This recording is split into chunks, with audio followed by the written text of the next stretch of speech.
Hello, I'm Katy Donoghue, Editor-in-Chief of Whitewall Magazine. On behalf of Whitewall, I would like to welcome you to the 5th annual Lexus Art Series, Art and Innovation Talks by Whitewall with Design Miami.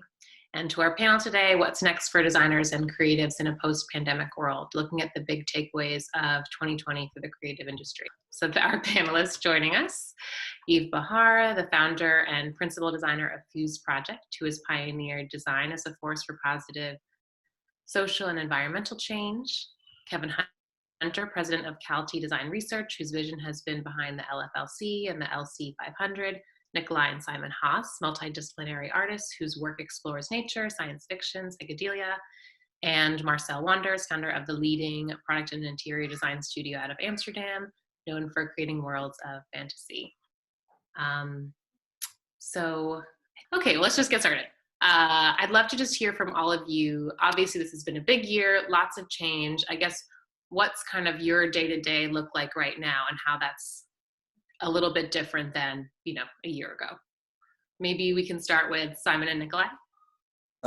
Sure. Our team is pared down and we have less people. I'd say like one of the major changes in our studio is that we're very active in trying to push money into communities that don't have money, and now we've become the community. We have money, so it's hard. It's like gotten harder to do that kind of stuff, which was a really big part of our practice.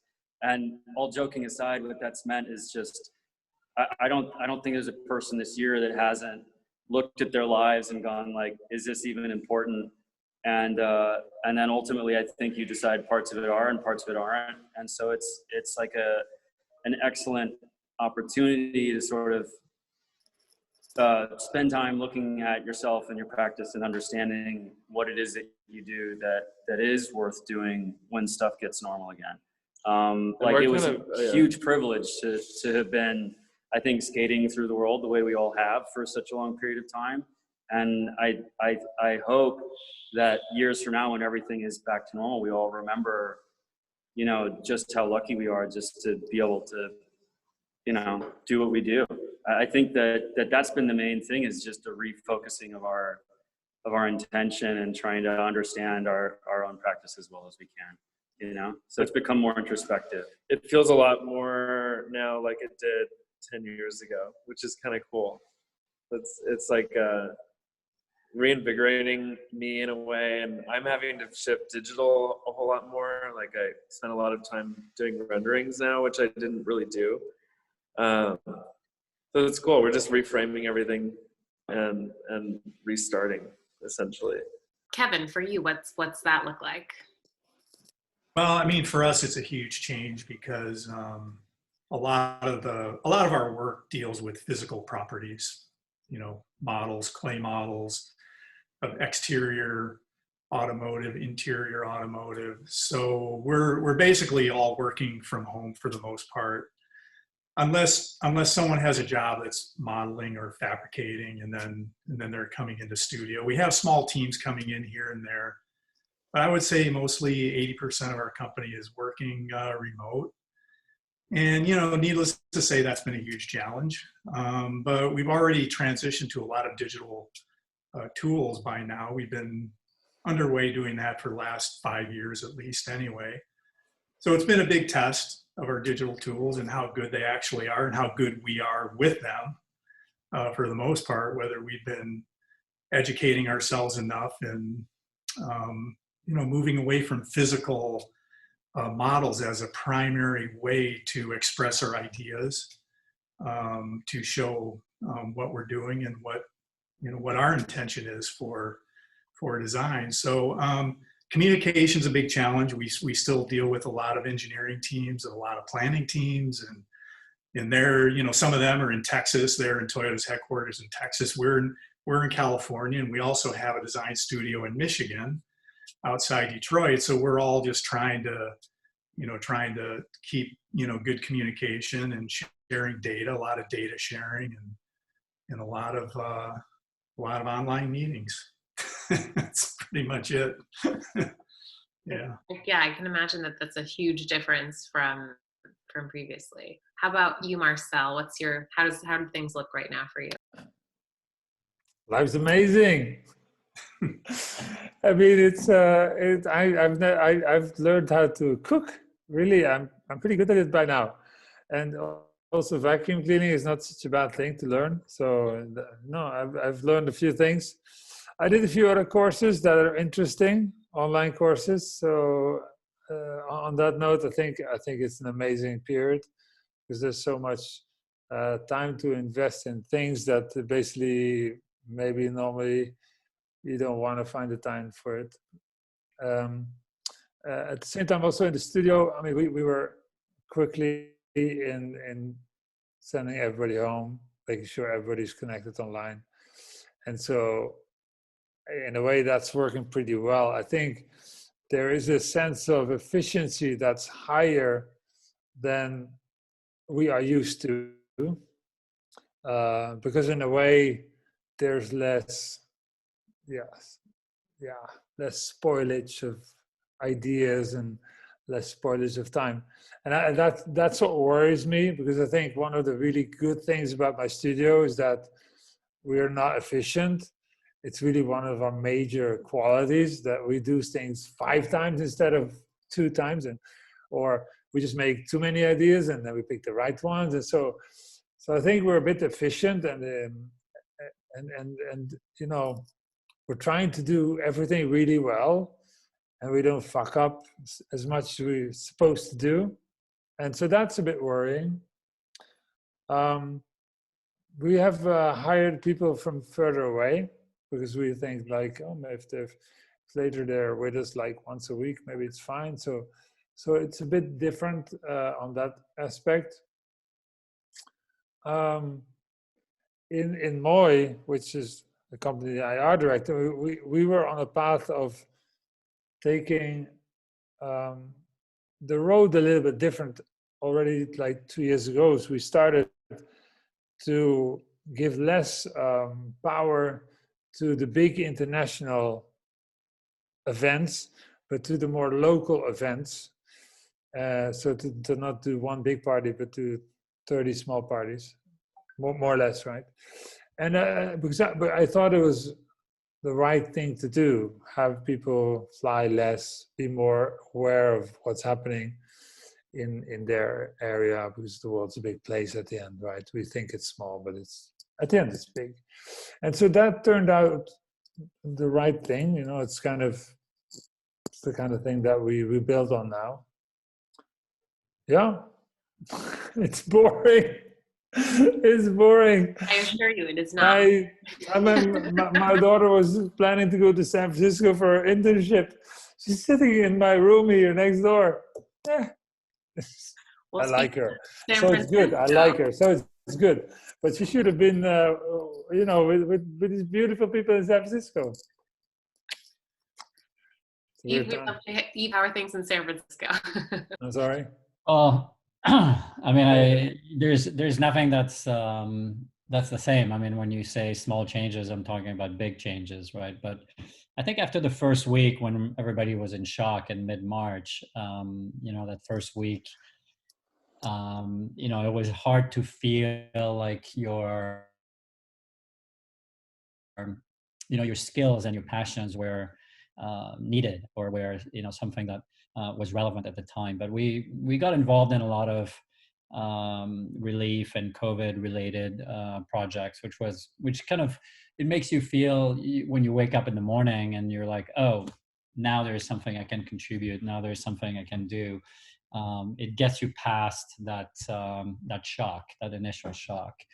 But yeah, we're, you know, 75 people working remotely. So that's a lot of different, you know, circumstances. You know, everybody is, you know, in different places. Everybody has different families, issues and whatnot. So it's certainly a lot to deal with. And just like Marcel, you know, I have my kids around all the time, which is great, which I personally love. And not traveling is pretty good, even though I got very lucky because I ended up spending 3 months in Lisbon in Portugal. And so, you know, working from a different perspective was really good. Nice.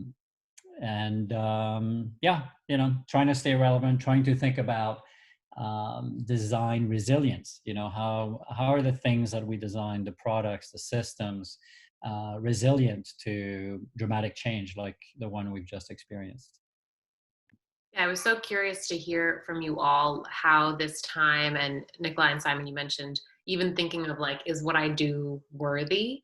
How, when you were able to reflect on that, what that then meant as like the next thing you were going to work on. So maybe if the two of you could start about and tell us a little bit about, how that reflection then led to what you're working on. Yeah, I mean, I think for us it was more about, because we are sort of half design, half art in general, and I think we've been leaning further into just the emotional aspect of what we do rather than the functional. So it's kind of the trajectory we were on anyway, but COVID had a way of, I think, forcing everybody into where they were headed faster. And so, like Nikki's been sculpting a lot of sculptures of like hugging things, for example, just stuff that we miss, more like emotional and feeling. I think like if you're somebody that's making something that a lot of people see, you're a little bit responsible for telling people how to feel after all of this is done, So all of us together, not just like one person or another.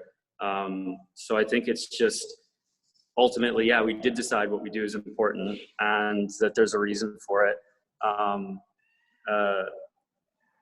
And that it's going to be more important than it ever has been once we get through this, situation. And I guess you need to be planning those things right now in order for us at least, our studio needs, a year or two to execute a collection. Mm-hmm. And so it's just looking like we're just making all the things we miss about the way stuff was and what we're hoping for the future. And our designs were never like, as far as really important functions, we never really had those. So that's why I think it's gone more towards sculptural, and we're not designing like anything medical or our chairs are just ridiculous and not that useful. So we've leaned way into let's make it just about how it feels. Yeah, but there's important functions like getting people to vote or like to be excited about the future, or to like think about other people, or to reach out and try to make someone that's maybe not in a good spot feel good, or so yeah, it's I think it's gotten more important. It felt less important for a second, and now it's becoming like a mission rather than just a job. Yeah. So like we realize we still want to do this, even though it's a lot harder than it was before, which is, I think, a good sign. There's definitely certain things we don't want to do. I'm liking the not traveling and the kids at home too. That's amazing. Like I have a little son, and that's awesome. But as far as a practice, I like miss traveling. Yeah. I don't have kids, so I need to travel. So yeah. Yeah. Have fun. Marcel, Yves, or Kevin? Well, the few things that I think are now changing is that I think we got a few conversations and questions on our path, which are about the reuse of retail space.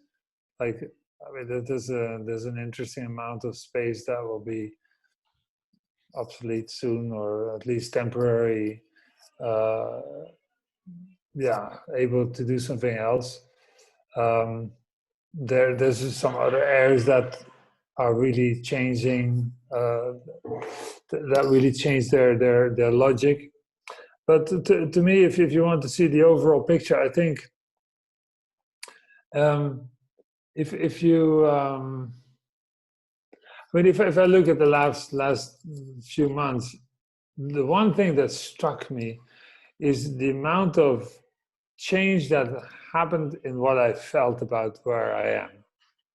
I felt hopeless. I felt super strong. I felt safe. I felt scared. I felt I know what's going to happen. I felt I have no fucking idea anymore. So I've gone through this amazing roller coaster. And I think it's what all of us have done, because the information has always been incomplete and it's always gone everywhere. And it's what we have to deal with, right? I think what's an interesting way to look at the current time, therefore, is that maybe we shouldn't try to think about the future so much, because I don't know, it's hard to know something about today, and really it's really hard to understand what's going to happen tomorrow, what's needed tomorrow, right? So we are the type of people that we think about the future, right? And that's what we're supposed to do. But I think this is an amazing moment. We should think about today. So let's change our future thinking in today thinking, because it's complicated enough. I have really very little knowledge about the future. And the other thing is we are international stars, right? So we should think about the world. I think we should think about the street and our house, you know, my kid, the neighbors, and the people in my studio. And I think on even on corporate levels, you know, we advise hotel operators. So let's try not to lead this from the headquarters. Let's give a bit more strength and capacity and trust in the people on the street, because the rules are different, the needs are different, the opportunities are different, and you can do an amazing thing now to create to inspire the renaissance of personal endeavor. You know, it's really a time where we can ask from people things we could never ask, and I think it's beautiful. Therefore, so big picture, I think we should try for a while to go from international to local, and from the future to today, because we probably have no other way to be relevant. Yeah, that's interesting, Marcel, that you say that. It's true that I spent quite a bit of time thinking about this neighborhood, which you visited actually. I'm here in Bolinas. Yeah, beautiful. Beautiful. We ended up testing everybody in the town. Oh, we had so much fun when you educated my daughter on surfing. They were really good, and it was so cold the weather. My God, I didn't even want to watch at the water, and they were in it together for more than an hour. So what we ended up doing in the town is we ended up participating in the testing of the entire 1,800 inhabitants of Bolinas early on. So it was sort of I think it was the first full village or town testing, and that is a real community effort. That is a real local. But testing what? Testing for COVID. For what else these days? But we did that in early April, I think, and it was a very interesting kind of endeavor, you know, to really figure out how to do that, figure out how people get signed up, figure out how to bring the science from UCSF. And then we did a number of projects really in that vein. And those were not, you know, sort of big projects that came top down, you know, corporate down.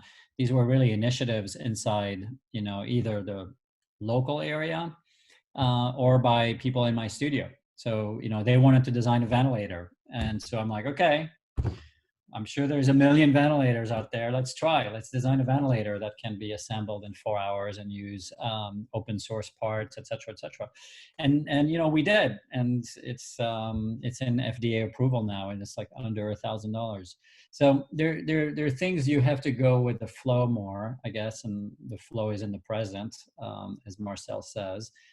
At the same time, I had to balance these internal initiatives and this internal drive that designers have to react with, you know, the startups that we work with, which you know, need to survive another day, another month, in order to be out there. And it was really interesting to see the bifurcation. You know, everything that had to do with retail and consumer goods, you know, has had a very, very difficult time.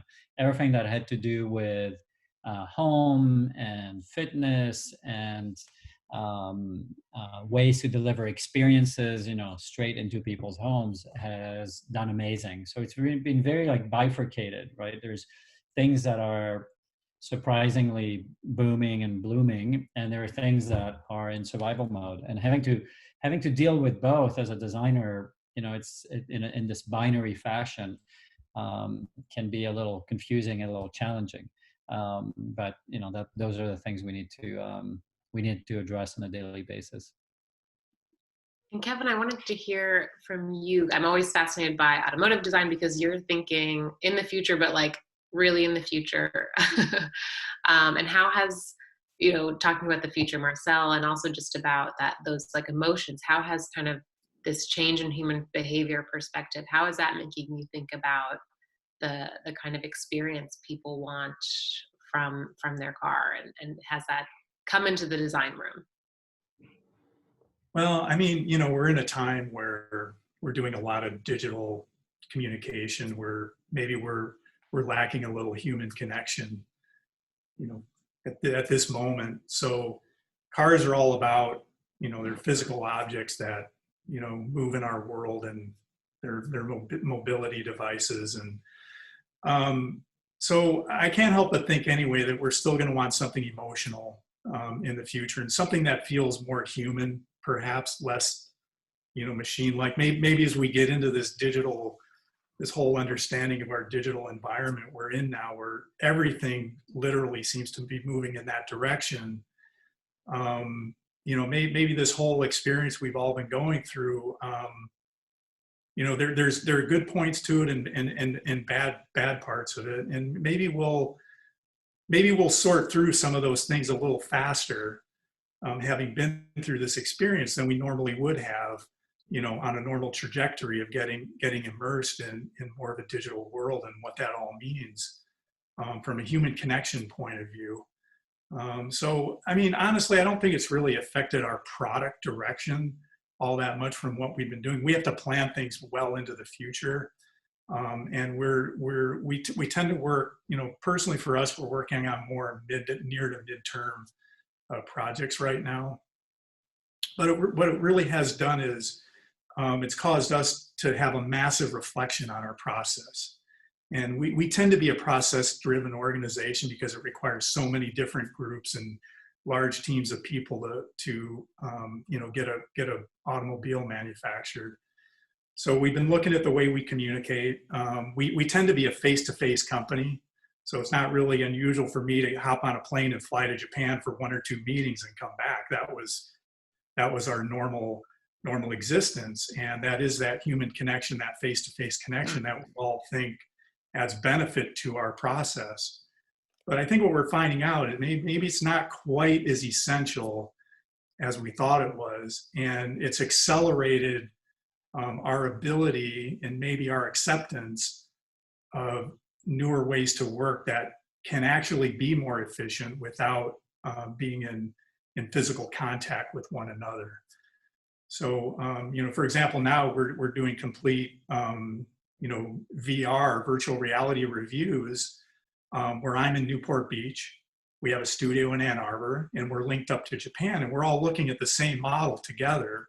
We're all looking at the same data together in a 3D environment, and we can actually have conversations about that property and the nuances of that design.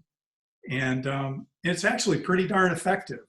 But we probably wouldn't have tried that. We wouldn't have gotten to that point this quickly had this whole pandemic not happened. So I think there have been some, there's some, of course, terrible things about it, but some good things have come out of it with, at least the way we're working now. And it's kind of pushed us faster into working differently. And we're pretty excited about it, and, the possibilities of where that can go into the future. Has this time also, I think, like you had to change focus, or is that practicalness of what you're doing day to day that we've already talked about? But I'm more curious if there has been like an opportunity for a new kind of project you hadn't considered before. Yves, you touched upon this a little bit, but I know Nikolai and Simon, you just debuted a jewelry collection, which I think is pretty new for you. Has there been a new project you can kind of think of that was an opportunity you didn't expect from the past few months? Yeah. Oh, yeah, you go for it. Well, I was going to say the jewelry was something we were sort of working on before this all hit. So it wasn't really like a concept that we come up with. We released it now, which is awesome timing. I think we're stoked about that. But we're opening like a coffee shop. That's something we wouldn't have done otherwise. But it's like a walk-through coffee shop. And the idea is what Marcel was saying. There's like lots of commercial space that's now empty. So what we're trying to do is open tiny spaces that are public sculpture that are free. So people can walk and go see them. You can order a coffee and it's a walk-through, not a drive-through. So you don't have to touch anybody or get close to anyone and like get to see some art. It's like down the street from where I live, which is cool. It's not far from Simon. And then, then you can pull corporate money to do something that's really cool and interesting. Like we're really used to doing fairs and having lots of public interaction with people and talking face to face. So when something like that doesn't exist, it's just shifted the way that we search for location and funding, that kind of stuff. It's also like things that we couldn't have planned. Like we have a museum show at the SCAD Museum in Georgia, and it opens like 5 days after the election. And that got us all hyped because we got to do some t-shirts with the ACLU that are like focused towards getting Georgia to vote. Mm-hmm. And I think it's just to elaborate about like that sort of it's like this has been a catalyst for things that were already happening, like talking about the 3D room that you can go into as everybody going together internationally at the same time. There's been a lot of social things that have happened too, which is pretty rad, that I think have accelerated the way we think and work. And again, it's like, I think we were politically active. We were definitely active in our practice in terms of trying to use our platform to do better socially for the world. And so that's sort of the projects we've been focusing on. Mm-hmm. And then the coffee shop, yeah, that's the thing that we came up with during this time. That's like, oh, that's how we can create public space that people can still go to and find money to make it happen without having to, work with like a museum or a fair, because those are all kind of shut down right now. And then trying to do like small products that people can buy that make them feel connected socially, like doing the t-shirts with the ACLU or downtown for democracy or that kind of stuff. And we set up our own, since we can't do fairs or shows right now, Nikki mentioned we're doing a museum show at SCAD, and we're not able to show it right now. So we have it just we set it up in our studio, and we've invited like 1 or 2 people to walk through, which is nice. Just personal, private museum show. Totally. But yeah, the jewelry was cool too. Yeah. Small thing that you can have, but it's also like, that's it's a rough thing to buy,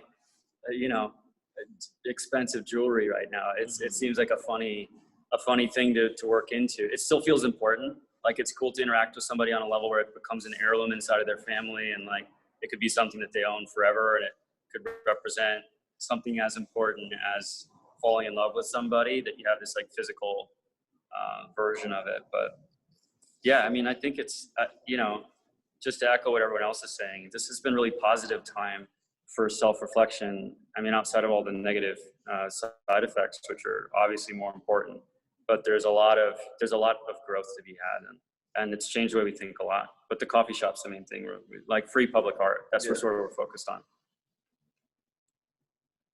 Yeah, it's interesting, like that. I just kind of keep hearing this physical desire. So like, how can we get people in an actual real space? And I love that idea. Yeah. That's great. But to keep it safe too, right? Because you don't want to just like pack people. We have friends that are like, let's just throw a party and fuck it. And it's like, that's not actually very like socially productive thing to do. No, so it's like trying to find a way to like satiate all those different things. Yeah. So. Yves, has there been like kind of an opportunity you didn't expect?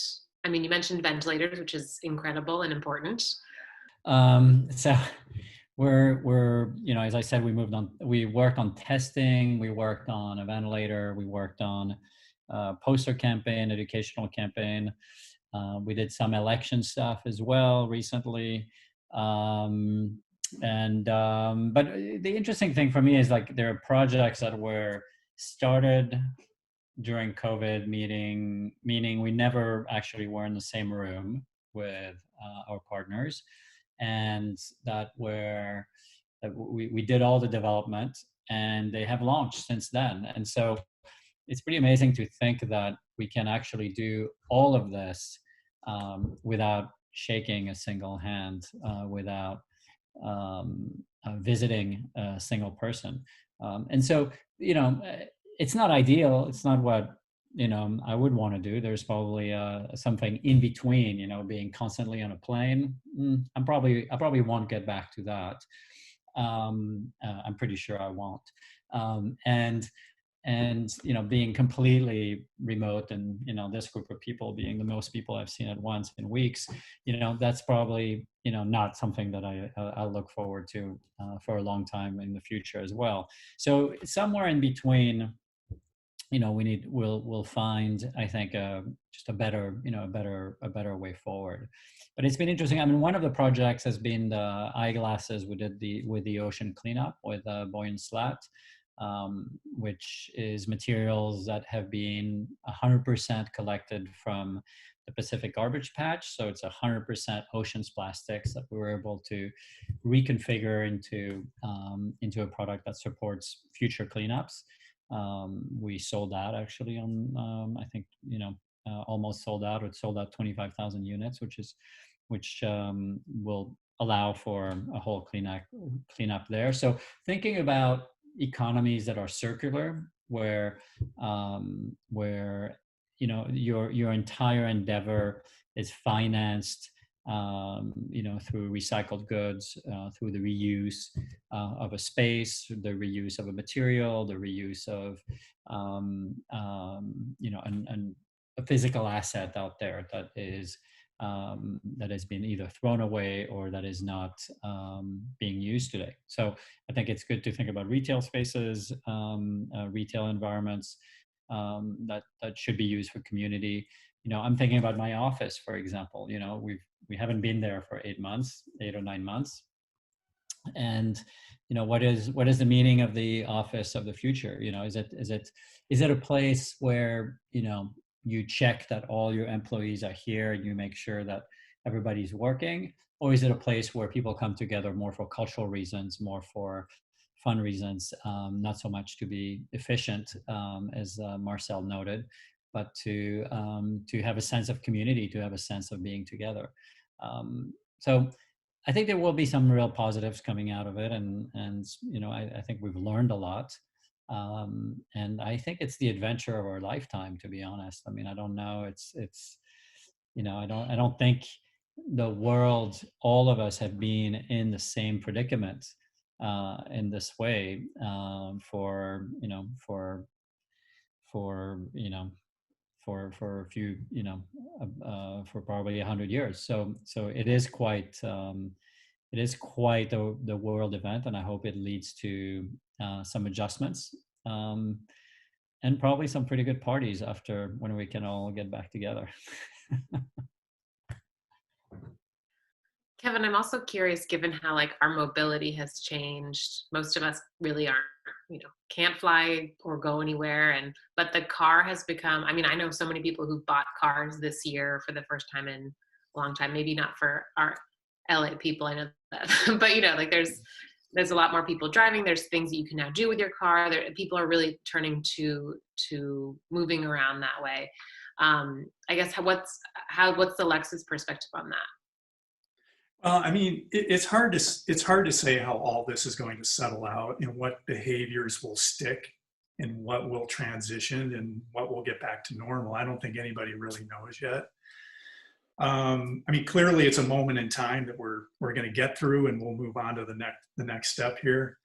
But, I think one point of view is that the personal transportation, meaning a single user, couple user vehicle, I think has almost become a sanctuary now at this point, moving through the world, because it's your little safety bubble that you're in. And, as I'm, driving around through the city and there's people on the street and everyone's masked up, and, it looks like a pretty dire situation. You're in your own little cocoon, moving through this dangerous world now. So I can totally understand people that suddenly haven't had a car. Maybe they've been relying on public transport, and they want a car now. They want that personal protection that can afford them. So there's always going to be public transport and personal transport. I'm imagining how public transport might evolve in the future, though, given the situation we're in. And maybe it's not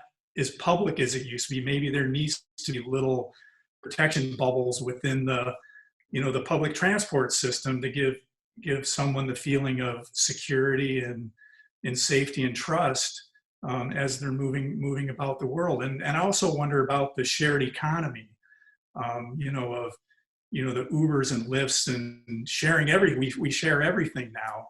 We share our homes and garages and all kinds of things, and the impact that's going to have into the future. So, again, hopefully, I think a lot of it will get past this horrible moment we're in, and some things will return to normal. But I think some things won't, and it will cause some reflection into probably a lot of behaviors that we've come to recognize and count on as always being there, and they may change and not come back. Yeah, I think that will be interesting to see kind of what human behaviors will stick, right? And what that looks like. But I want to thank you all so much for taking the time to join today and speaking. It's been a pleasure to listen into. Thank you, Marcel, for staying up. Oh, don't worry. It was great to be with you guys. I'm happy the world is still there. We can still have a conversation. You can always call me. Don't worry. I have nothing else to do. And for, thanks for joining on a holiday week as well for everyone. So this has been a real pleasure. It's great. And, maybe we'll all get together at a really good party in like 2022, and that will be nice. Hopefully. Yeah. Thanks, guys. Nice to meet you all.